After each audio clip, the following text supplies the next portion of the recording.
यह साधना अनुभव सद्गुरुदेव डॉक्टर नारायण दत्त श्रीमाली जी के सानिध्य में साधना किए हुए एक साधक का है, जो कि मुझे पत्र के माध्यम से प्राप्त हुआ है। ये अनुभव मैं आपके सामने प्रस्तुत कर रहा हूँ। परम पूज्य स्वामी जी, सादर चरण स्पर्श। आज पत्र लिखते हुए मुझे अत्यंत प्रसन्नता हो रही है कि मैंने आपकी आज्ञा का अक्षरशः पालन किया, जिसके फलस्वरूप मैं अपनी उस इच्छा को पूरी कर सका जो कि मेरे मन में कई वर्षों से थी।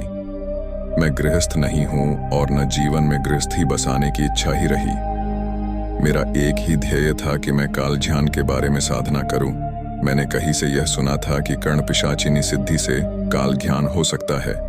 जब मुझे यह ज्ञात हुआ तो मैं साधुओं और सन्यासियों के संपर्क में आने लगा। मेरा प्रयत्न शुरू से इस साधना को सीखने का था, परंतु मुझे कोई ऐसा साधु नहीं मिला जो कि मुझे इस प्रकार का ज्ञान दे सके। मैंने मन में यह निश्चय कर लिया था कि यदि जिंदा रहा तो इस ज्ञान को कहीं न कहीं से अवश्य ही सीखूंगा, परंतु इसके लिए मैं जितना ही अधीर होता उतनी ही ज्यादा परेशानी मिलती। मैं मूलतः ज्योतिषी रहा और ज्योतिष के माध्यम से ही अपना जीविकोपार्जन करता था, परंतु मुझसे लोग प्रभावित नहीं होते थे क्योंकि मैं उनके भूतकाल के बारे में कुछ भी बताने में समर्थ नहीं था और भविष्य बताता तो उन्हें विश्वास नहीं होता था।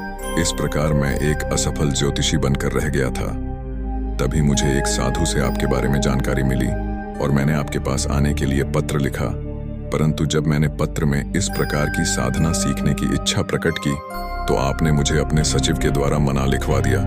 इससे मैं निराश अवश्य हुआ, परंतु उस साधु ने यह कहा था कि यदि तुम बराबर प्रयत्नशील बने रहोगे तो उनका हृदय अवश्य पसीज जाएगा और आप यह साधना सिखा देंगे। संभवतः आपको स्मरण होगा कि जब मैं बिना आपकी अनुमति लिए आपके द्वार पर आया तो आपने बिना मेरा प्रश्न सुने ही कहलवा दिया कि मैं इस प्रकार की साधना नहीं सिखाता।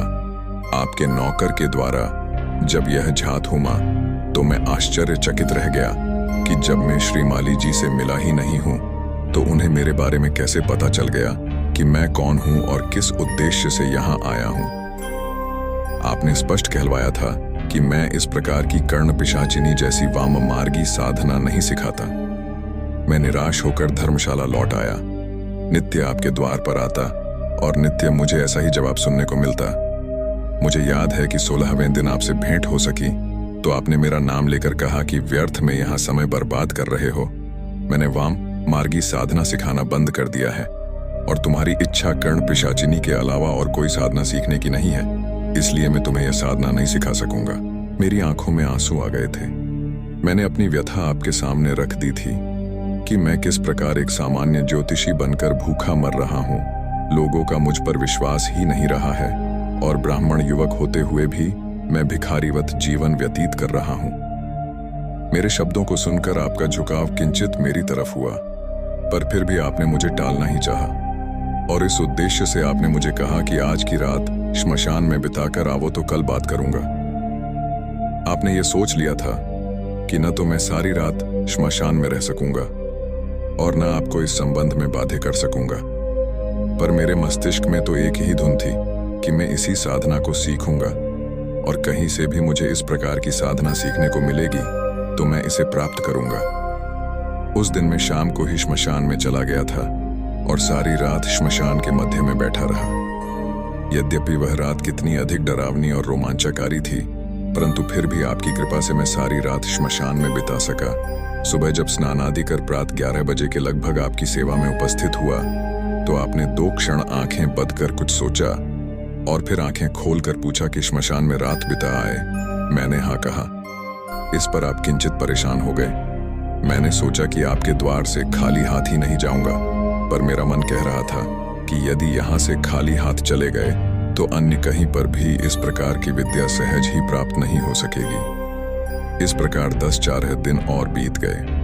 आपने मुझे टालने के लिए कुछ और भी बातें कही, पर मैंने आपसे ही सीखने का निश्चय कर लिया था। अंत में मैंने जब आपसे शिष्य बनाने की इच्छा प्रकट की तो आपने स्पष्ट शब्दों में मुझे मना कर दिया। मैंने भी यह निश्चय कर लिया था कि आप मुझे शिष्य बनावें या न बनावें, यह विद्या आपसे ही मुझे सीखनी है। मेरा मन कह रहा था कि जब आपने मुझे श्मशान में रात बिताने को कहा है तो आप स्वयं सोचेंगे कि इसको सिखाना ही चाहिए, अन्यथा मुझे ऐसा आदेश नहीं देना चाहिए था। इसी आशा से मैं 1.5 महीने तक जोधपुर में पड़ा रहा और नित्य आपके दरबार में उपस्थित होता और निराश होकर धर्मशाला लौट आता। मैंने यह निश्चय कर लिया था कि अब आपको यह नहीं कहूंगा कि आप मुझे कब सिखाएंगे, और बिना सीखे घर भी नहीं लौटूंगा, चाहे मुझे साल भर तक जोधपुर में ही क्यों न रहना पड़े। मैं ये सारी कहानी इसलिए लिख रहा हूं कि आपको शायद मेरा स्मरण आ जाए और कुछ कृपा का प्रसाद मिल जाए। यद्यपि मैं आपका शिष्य नहीं बन सका हूं, संभवतः मुझ में इस प्रकार की पात्रता नहीं है या ऐसा मेरा सौभाग्य नहीं है कि आप जैसे समर्थ गुरु का संरक्षण प्राप्त कर सकूं, परंतु फिर भी मैंने आपको अपना गुरु माना है। मेरे कक्ष में आपका चित्र है और उसी के आधार पर मैं एकलव्य की तरह आपका शिष्य बनकर कार्य कर रहा हूं और भविष्य में भी करूंगा। जब 1.5 महीना बीत गया और आपने शायद सोचा कि यह आसानी से टलेगा नहीं, तो आपने मुझे कहा कि तुम यदि कर्ण पिशाचिनी साधना ही सीखना चाहते हो तो मैं बता देता हूं, पर यह साधना अपने घर जाकर ही करना। भविष्य में और किसी भी साधना के लिए मुझे मत कहना, क्योंकि मैंने इस प्रकार की साधना के निर्देश देने का विचार छोड़ दिया है। मैं जीवन में मंत्र साधना और सात्विक साधना को आगे बढ़ाना चाहता हूं। वाम मार्गी साधना मेरी रुचि के अनुकूल नहीं है। यद्यपि यह बात सही है कि वाम मार्गी साधना से शीघ्र ही सफलता मिल जाती है, सिद्धि हो जाती है और पूर्णता प्राप्त हो जाती है। मैं खड़ा रहा। उस समय मैं क्या कहता, जबकि आप मुझे नाराज होकर भी यह साधना दे रहे थे, इसलिए मैं चुप रहा। आपने जिस प्रकार से बताया मैं उसको कागज पर नोट करता रहा। जब आपने पूरी विधि मुझे बता दी तो कठोर शब्दों में आज्ञा दी कि आज ही घर चले जाओ और वहीं पर साधना को संपन्न करना तथा भविष्य में इसका किसी भी प्रकार से दुरुपयोग मत करना। मैं जब आपके चरणों की तरफ झुका तो आप 2 कदम पीछे हट गए। यह मेरा दुर्भाग्य ही था, परंतु मुझे विश्वास है आप दयालु हैं और मुझ जैसे अकिचन पर कभी न कभी आपकी कृपा अवश्य होगी। आपने जिस प्रकार से बताया था उस प्रकार से मैंने घर पर जाकर प्रयोग प्रारंभ किया। आपने मुझे बताया था कि यह केवल 3 दिन का प्रयोग है, जो कि किसी भी महीने के कृष्ण पक्ष की त्रयोदशी से प्रारंभ होता है और अमावस्या को समाप्त हो जाता है। परंतु साधना के इन 3 दिनों की तैयारी के लिए इससे पूर्व 10 दिन का अभ्यास करना चाहिए और अमावस्या के बाद भी 10 दिन तक इस अभ्यास को नियमित रखना चाहिए। अत मैंने आपकी बताई हुई विधि के अनुसार पौष मास की तृतीया से स्नान करना बंद कर दिया।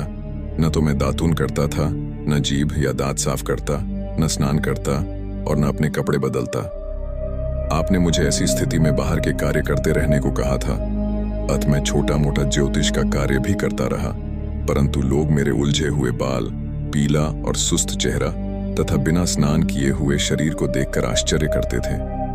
आपने जैसा बताया था, मैं संध्या, पूजन, तर्पण, मंदिर में जाना, गायत्री पाठ, वेद पाठ आदि सभी कार्य बंद कर दिए थे, क्योंकि आपने मुझे बताया था कि यदि इस प्रकार के कार्य करोगे तो कर्ण पिशाचिनी सिद्धि नहीं हो सकेगी और भविष्य में भी इस प्रकार के कार्य नहीं करने हैं। जिस बिस्तर पर मैं सोता, प्रातः उस बिस्तर को समेटता नहीं था। इसी प्रकार थाली में भोजन करने के बाद थाली को धोता नहीं था, अपितु शाम को भोजन बना कर उसी झूठी थाली में खाना लेकर खा लेता था। इस प्रकार मैं बराबर 10 दिन करता रहा। त्रयोदशी के दिन मैंने पतासे में थोड़ा सा मल लेकर अपने मुंह में डालकर निगल गया। यद्यपि इससे मुझे घृणा तो बहुत हुई, परंतु मैं हर हालत में इस साधना को वाम मार्गी तरीके से संपन्न करना चाहता था। इस प्रकार त्रयोदशी से अमावस्या तक इन 3 दिनों में जब भी भूख लगती, पतासे में या किसी अन्य वस्तु में अपना ही मल लेकर निगल जाता और जब प्यास लगती तो अपना ही मूत्र छान कर पी लेता। त्रयोदशी की रात्रि को मैंने अपने घर के दरवाजे अच्छी तरह से बंद कर दिए और कमरे में बड़े चढ़े 11 दीपक लगा दिए। प्रत्येक दीपक में आधा किलो से ज्यादा तेल था। इसके बाद मैं ऊनी कंबल का आसन बिछा दक्षिण की तरफ मुंह कर बैठ गया। इन 10 दिनों में स्नान न करने से मेरे शरीर में से दुर्गंध आ रही थी। इस दिन प्रातः जो मल हुआ था उसे मैंने भोजन की थाली में ले लिया था और दिन को इसी मल का सेवन किया था। बाद में जो बच गया था वह मैंने रात्रि को 11 बजे सर्वथा नग्न होकर अपने पूरे शरीर पर लेप दिया था। ललाट पर अपने ही मल का तिलक किया था और बालों में भी इस मल को अच्छी तरह से लगा दिया था। मैं जिस आसन पर बैठा उसके चारों तरफ मैंने दीपक लगाकर उनके मध्य में बैठ गया था। इसके बाद मैंने पहले से ही हड्डियों की माला तैयार करके रखी थी। जो कि मैंने एक दिन रात्रि को श्मशान में जाकर एक कब्र खोदकर उसमें से हड्डियां निकालकर माला बनाई थी। उस माला में 54 छोटी छोटी हड्डियां थीं। इस प्रकार यह 54 हड्डियों के टुकड़ों की एक माला बन गई थी। इस प्रकार की मैंने 2 मालाएं बनाई थीं, जिसमें से एक माला मैंने गले में पहन रखी थी और एक माला मैंने अपने हाथ में ले रखी थी। इसके बाद आपने मुझे कर्ण पिशाचिनी मंत्र जप करने का निर्देश दिया था। अत मैंने इसी नग्नावस्था में बैठकर जप प्रारंभ किया। आपने जो मुझे मंत्र सिखाया था वह इस प्रकार था: ओम कर्ण पिशाचिनी अमोघ सत्यवादिनी मम कर्णे अवतर सत्य अतीत अनागत भूत वर्तमान दर्शय दाय ए दीहि कर्ण पिशाचिनी स्वाहा। इस मंत्र का मैं निरंतर जप करता रहा। आपने मुझे बताया था कि 115 मालाएं निरंतर जप करनी है। यदि जप के दौरान लघु शंका हो तो उसी आसन पर लघु शंका कर ली जाए। यदि मल विसर्जन की शंका हो तो उसी आसन पर मल विसर्जन कर लें और मंत्र पढ़ते पढ़ते ही उस मल को शरीर पर लेप कर दें। मूत्र को भी बाएं हाथ से लेकर अपने शरीर पर छिड़कते रहें। मैंने ऐसा अनुभव किया कि जब मैं उस दिन 21 मालाएं पूरी कर चुका तो मुझे जोरों से लघु शंका हुई और जो भी मूत्र हुआ वह मैं बाएं हाथ से लेकर अपने मुंह पर और शरीर पर छिड़कता रहा। दाहिने हाथ से मैं अपनी माला को लेकर मंत्र जाप करता रहा। उस रात्रि को कई बार मल और मूत्र विसर्जन हुआ। मैं आश्चर्यचकित था कि इससे पूर्व ऐसा कभी नहीं हुआ था। सारा कमरा दुर्गंध से भर गया था। कमरे में सांस लेना भी कठिन हो रहा था। फिर भी मैंने 115 मालाएं पूरी की। जब जप समाप्त हुआ उस समय प्रातः 5 बज चुके थे। जप समाप्त करके मैं आसन से उठा और कमरे में ही सो गया। आपने मुझे निर्देश दिया था कि कमरे में ही रहना है, बाहर जाने की आवश्यकता नहीं है। प्रातः 6 बजे के लगभग मुझे जोरों की भूख लगी और कुछ ऐसा लगा जैसे मैं महीने भर से भूखा हूं और यदि तुरंत भोजन नहीं किया तो शायद प्राण समाप्त हो जाएंगे। उसी समय मल विसर्जन भी हुआ। उस मल से ही मैंने यथासंभव क्षुधा और मूत्र से अपनी प्यास को शांत किया। एक क्षण के लिए मेरी आंखों में आंसू आ गए कि आपने मुझे मना किया था वह ठीक था। आपकी आज्ञा मान लेता तो मुझे इतना पतित नहीं होना पड़ता। मेरा ब्राह्मणत्व समाप्त हो गया था और मैं एक पिशाच की तरह उस कमरे में बैठा हुआ था। चतुर्दशी की दोपहर को मैं उसी कमरे में लेटा हुआ था। जमीन पर कोई वस्त्र बिछा हुआ नहीं था। मैं सर्वथा नग्न था। तभी धीरे से दरवाजा खुला। कुछ ऐसा अनुभव हुआ जैसे कि कोई कमरे के अंदर आया हो, जबकि मैंने मुख्य द्वार का दरवाजा पूरी तरह से बंद कर रखा था और अन्य कोई दरवाजा ऐसा नहीं था जिससे कि कोई अंदर आ सके। मैं सजग था। मेरी आंखें खुली हुई थीं। प्रमाण प्राप्त करने के लिए अपने हाथ से शरीर पर चिकोटी भी काटी तो मुझे दर्द सा हुआ। अति स्पष्ट था कि मैं सजग था। मैंने देखा कि एक स्त्री कमरे में आई है जो कि सर्वथा नग्न है। उसकी आयु 25 से 30 वर्ष के लगभग होगी। दिखने में वह मध्यम स्तर की सुंदरी लग रही थी। वह मेरे पास आकर मेरे साथ लेट गई। मैं उसे देखकर हड़बड़ा गया और उठ बैठा तो उसने जबरदस्ती से मुझे पुनः अपने साथ लेटा लिया और धीरे धीरे मेरे गुप्तांग पर हाथ फेरने लगी। मैं हतप्रभ था, किं कर्तव्य विमूढ़, या कि क्या करूं और क्या ना करूं। मेरे मन में एक अजीब सा भय व्याप्त हो गया था। उस तरफ देखने का साहस नहीं जुटा पा रहा था, परंतु वह बिना हिचकिचाहट निर्लज्ज सी मेरे गुप्तांग पर हाथ फेरती रही और मुझे काम करने के लिए प्रेरित करती रही। परंतु सहवास नहीं हुआ और लगभग 5 बजे वह मेरे पास से उठकर अदृश्य हो गई। मैं पस्त सा हो गया था और निश्चय कर लिया था कि इस साधना को छोड़ दूं। परंतु आपने मुझे बता दिया था कि यदि साधना प्रारंभ करने के बाद बीच में छोड़ दी तो वह पिशाचिनी तुम्हें उसी समय समाप्त कर देगी। इस साधना में या तो सफलता ही मिलती है या मृत्यु ही प्राप्त होती है। मैं उठ बैठा। कमरे में कई बार मलमूत्र होने से एक अजीब सी दुर्गंध भर गई थी जिससे मेरा माथा फट रहा था, परंतु मैं कमरे में पड़ा रहा। रात्रि को लगभग 11 बजे मैं पूर्ण सभी दीपक जला आसन पर बैठ गया और पहले दिन की तरह ही मंत्र जप प्रारंभ किया। मेरी रुचि इस साधना में समाप्त हो गई थी और मैं जो कुछ कर रहा था बेमन से कर रहा था। मेरी राय है कि किसी भी व्यक्ति को इस प्रकार की साधना वाममार्गी तरीके से संपन्न नहीं करनी चाहिए। अघोरी ही इस कार्य को कर सकते हैं। मेरा जप निरंतर चालू रहा। पर घंटे भर बाद ही वही स्त्री मेरे पास आकर बैठ गई जो दोपहर को मेरे साथ आकर लेटी थी। उसके दांत बाहर निकले हुए थे, सिर पर छोटे छोटे बाल थे, बालों में सिंदूर भरा हुआ था और गले में हड्डियों की माला पहने हुई थी। इसके अलावा वह पूरी तरह से निर्वस्त्र थी। वह पास में बैठकर अत्यंत प्रसन्न हो रही थी और वह मेरे गुप्तांग के साथ बराबर खेल कर रही थी। कभी वह उस पर हाथ फेरती, कभी मेरा चुंबन ले लेती और कभी मेरी कमर में हाथ डाल देती। मैं पसीने पसीने हो रहा था, परंतु फिर भी मेरा मंत्र जप चालू था। इस बीच 5-6 बार मलमूत्र विसर्जन हुआ तो उस स्त्री ने ही लेकर मेरे शरीर पर और अपने शरीर पर लेप दिया। इस प्रकार प्रातः 5 बजे तक वह मेरे पास बैठी रही और जब समाप्त होते ही उठकर दरवाजे के बाहर निकल गई। मैं आसन से उठकर पास ही कमरे में लेट गया। मैं इस माहौल में लगभग अर्ध विक्षिप्त सा हो गया था। मैंने इस साधना को समाप्त करने की सोच ली थी, परंतु मृत्यु भय से मैं ऐसा नहीं कर सका। अमावस्या के दिन मैं कमरे में लेटा रहा। लगभग 12 बजे वह स्त्री पुनः आकर मेरे पास लेट गई। उसे लेटते देखकर मैं उठकर खड़ा हो गया तो उसने उठकर मेरी कमर में जोरों से लात मारी और मुझे साथ ही लेटने पर विवश कर दिया। आज उसने मेरे शरीर के साथ कई बार खिलवाड़ की और सहवास के लिए भी प्रेरित किया। लगभग 3 बजे उसने जबरदस्ती से सहवास किया और सहवास समाप्त होते ही वह उठकर कमरे से बाहर निकल गई। मैं भय, पश्चाताप और ग्लानि से दुखी हो रहा था। मैं इसी प्रकार कमरे में पड़ा रहा। ऐसा लगा जैसे मैं एक भयानक षड्यंत्र में फंस गया हूं और निकलने का कोई चारा नहीं है। रात्रि के लगभग 11 बजे मैं अत्यंत बेमन से उठकर आसन पर बैठ गया और चारों तरफ दीपक लगा दिए। आज का माहौल मुझे अत्यंत डरावना और बीभत्स लग रहा था। कमरा दुर्गंध से भर गया था। मेरा शरीर मलमूत्र से सना हुआ था और दिमाग की नसें दुर्गंध के मारे फट रही थीं। जब प्रारंभ होते ही वह स्त्री कमरे में आ गई और आकर सीधे ही मेरी गोदी में बैठ गई। उसने अपना दाहिना हाथ मेरे गले में डाल दिया।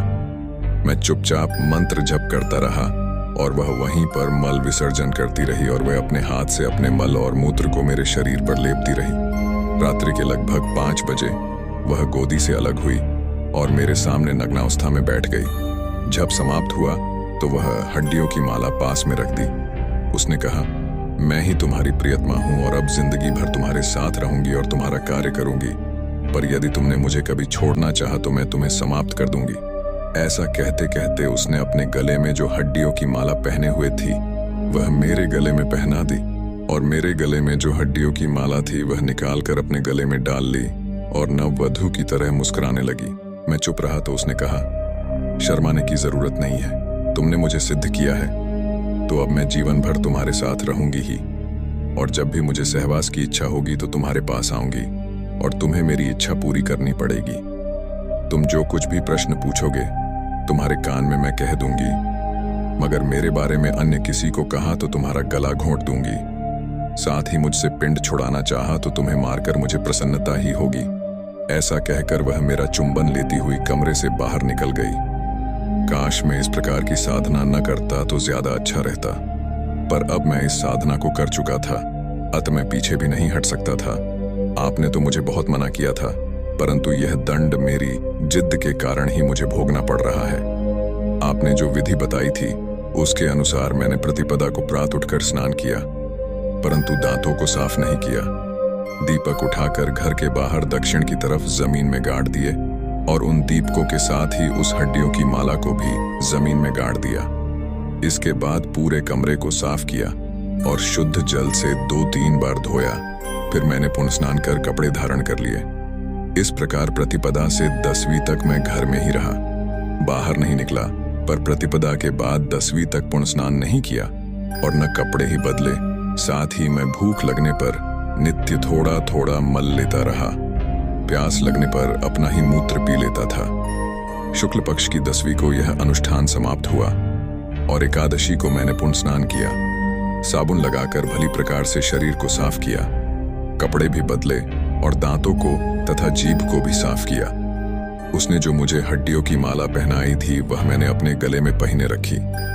इस अनुष्ठान को संपन्न हुए 2 महीने बीते गए हैं, परंतु मैं अंदर ही अंदर पश्चाताप की अग्नि में जल रहा हूँ, क्योंकि अब मैं न तो गायत्री मंत्र का उच्चारण कर सकता हूँ और न किसी अन्य देवी देवताओं की पूजा या पाठ कर पाता हूँ। पर इससे आर्थिक वृद्धि असाधारण रूप से हुई है। पिशाचिनी घेर घार कर लोगों को मेरे घर की तरफ ठेलती है और नित्य 100 से ज्यादा लोग मुझे मिलने के लिए आ जाते हैं। उनको सामने देखते ही उनके भूतकाल की कई घटनाएं मेरे सामने आ जाती हैं। जब वे अपने भूतकाल की कोई बात पूछते हैं तो मेरे कानों में उसका उत्तर पिशाचिनी कह देती है, और जब मैं वही बात सामने वाले व्यक्ति को कहता हूं तो वह आश्चर्यचकित हो जाता है और अपना सिर मेरे पैरों में रख देता है। इसके बाद जब वह व्यक्ति भविष्य काल से संबंधित प्रश्न पूछता है तो उसका उत्तर पिशाचिनी नहीं दे पाती। तब मैं अपने मन से कुछ भी कह देता हूं, पर यह पूरा विश्वास कर लेता है क्योंकि उसने भूतकाल की जो बात पूछी थी वह सही सही बता दी थी, इसीलिए वह प्रभावित रहता है। कुछ व्यक्तियों ने मेरी परीक्षा भी ली, फिर मैं उसमें भी सफल रहा। एक बार बाहर से एक सेठ आए जिसके 3 पुत्र थे, पर उन्होंने कई लोगों के सामने मुझे प्रश्न पूछा कि पंडित जी, मेरे अभी तक संतान नहीं हुई है, कब होगी? तुरंत ही मेरे कानों में सुनाई दिया कि इसके 3 पुत्र हैं। तीनों के नाम ये हैं। उनकी उम्र, उनकी आदतों तथा उनके और सेठ जी के संबंधों के बारे में भी मेरे कानों में ध्वनि आ गई थी।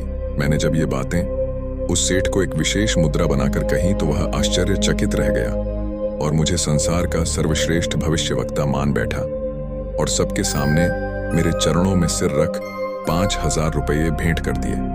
फिर उसने भविष्य काल से संबंधित प्रश्न पूछा तो मैंने कुछ भी कह दिया, पर वह पूरी तरह से आश्वस्त था, अतः उसने इन बातों को भी सही मान लिया। उसने मुझे अपने घर भी चलने के लिए प्रेरित किया और कहा कि आप लक्ष्मी वृद्धि के लिए अनुष्ठान करें, आप महान विद्वान हैं, यदि 1 लाख भी खर्च होगा तो मैं करूंगा।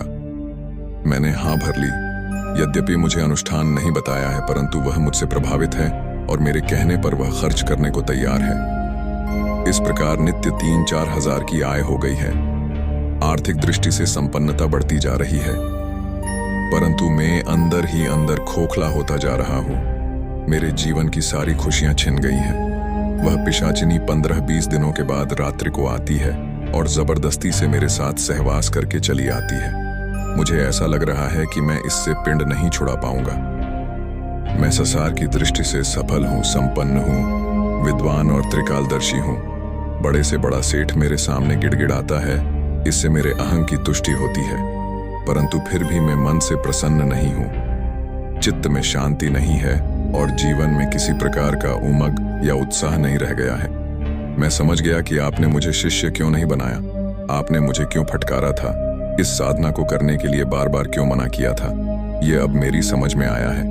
मैं वास्तव में ही अधम और पापी हूं, ब्राह्मण न रहकर कसाई सा हो गया हूं। अति अपवित्र होठों से आप जैसे महापुरुष का नाम लेना भी मैं पाप समझता हूं, पर आप दयालु हैं, कई प्रकार की सिद्धियों के स्वामी हैं। मैं दीनहीन आपके चरणों का रंज हूं। मेरी एक विनती है कि आप कोई ऐसा तरीका बताइए जिससे कि मैं इससे मुक्ति पा सकूं। मैं इस साधना से पूर्व जैसा था उसमें ज्यादा सुखी था। मैं वापस वैसा ही बनना चाहता हूं। इस पिशाचिनी से मुक्ति चाहता हूं और यह मुक्ति आपके अलावा और कोई नहीं दे सकता। मेरा प्रत्येक क्षण दुखमय बन गया है। हर क्षण उसके आने की आशंका रहती है और उससे सहवास से मेरा शरीर पस्त हो जाता है और ऐसा लगता है जैसे शरीर का खून निचुड़ गया हो। इस ग्लानि में शायद मैं ज्यादा जी भी नहीं सकूंगा और मरने के बाद भी मेरी आत्मा भटकती ही रहेगी। यह पत्र दुखी हृदय से लिख रहा हूं। पूरा पत्र रोते से सकते हुए लिखा है। मैं केवल एक बार आपके द्वार पर भिखारी के रूप में आना चाहता हूं, केवल इसलिए कि आप मुझे इस साधना से मुक्ति दिला सकें। कोई ऐसी विधि बताएं जिससे कि मैं इस सिद्धि से मुक्ति पा सकूं और सामान्य मानव बन सकूं।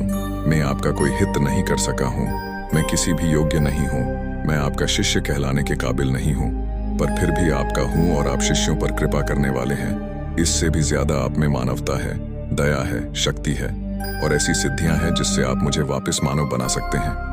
यदि आप ऐसा कर सकेंगे तो मेरा सारा जीवन आपका कृतज्ञ रहेगा और मेरा रोम रोम आपके उपकारों से आनी रहेगा।